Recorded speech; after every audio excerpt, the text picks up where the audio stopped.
بسم اللہ الرحمن الرحیم۔ پارہ نمبر 17۔ اس پارے میں دو حصے ہیں، سورہ انبیاء، سورہ حج۔ سورہ انبیاء میں تین باتیں یہ ہیں: قیامت، رسالت، توحید۔ قیامت بتایا گیا ہے کہ قیامت کا وقوع اور حساب کا وقت بہت قریب آ گیا ہے، لیکن اس ہولناک دن سے انسان غفلت میں پڑے ہوئے ہیں۔ نیز قرب قیامت میں یاجوج اور ماجوج کو کھول دیا جائے گا اور وہ بلندی سے اتر رہے ہوں گے۔ نیز مشرکین اور ان کے اصنام قیامت کے دن دوزخ کا ایندھن بنیں گے۔ رسالت کے ضمن میں 17 انبیاء کرام علیہم السلام کا ذکر ہے۔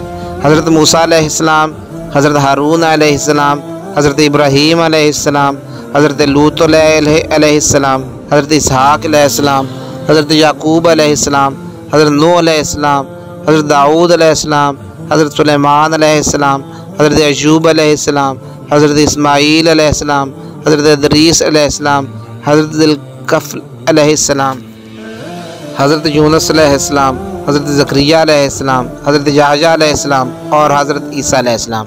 ان 17 میں سے کچھ انبیاء کرام علیہ السلام کے قصے قدر تفصیل سے بیان کیے گئے ہیں اور باقیوں کا اجمالی ذکر ہے۔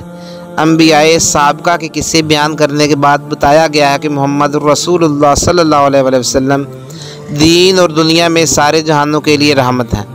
آپ نے اللہ کا پیغام انسانوں تک پہنچا دیا، مگر جب ہر قسم کے دلائل پیش کرنے کے بعد بھی لوگ نہ سمجھے تو آپ نے اللہ سے دعا کی۔ اسی دعا پر یہ سورہ ختم ہوتی ہے۔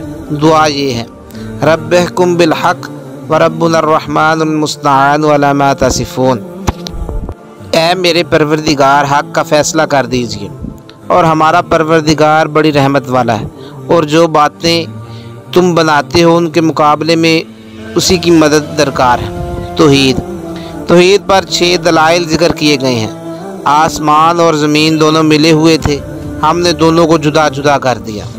ہم نے ہر جاندار چیز کو پانی سے بنایا۔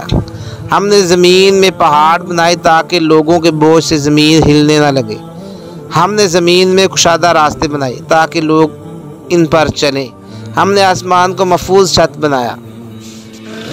رات، دن، سورج اور چاند کا نظام بنایا۔ ہر ایک اپنے اپنے مدار میں انتہائی تیز رفتاری سے گھوم رہا ہے۔ نہ ان میں ٹکراؤ ہوتا ہے اور نہ ہی وہ غلط ملت ہوتے ہیں۔ سورہ حج میں 6 باتیں یہ ہیں: قیامت کی ہولناکیوں کے دل دہلانے والی منظر کشی کی گئی ہے۔ تخلیق انسانی کے 7 مراحل بیان کیے گئے ہیں: مٹی، منی، خون کا لوتھڑا، بوٹی، بچہ، جوان، بوڑھا۔ ملل اور مذاہب کے لحاظ سے 6 گروہ: مسلمان، یہودی، صابی، ستارہ پرست، عیسائی، مجوسی، سورج، چاند اور آگ کا پجاری، مشرک، بت پرست۔ حضرت ابراہیم علیہ السلام کا اعلان حج۔ حضرت ابراہیم علیہ السلام نے جبل ابی قیس پر کھڑے ہو کر حج کا اعلان کیا تھا۔ یہ اعلان اللہ تعالیٰ نے اپنی قدرت سے زمین و آسمان میں رہنوں تک پہنچا دیا تھا۔ مومنوں کی 4 علامات: اللہ کا خوف، مصائب پر صبر، نماز کی پابندی، نیک مصارف میں خرچ کرنا۔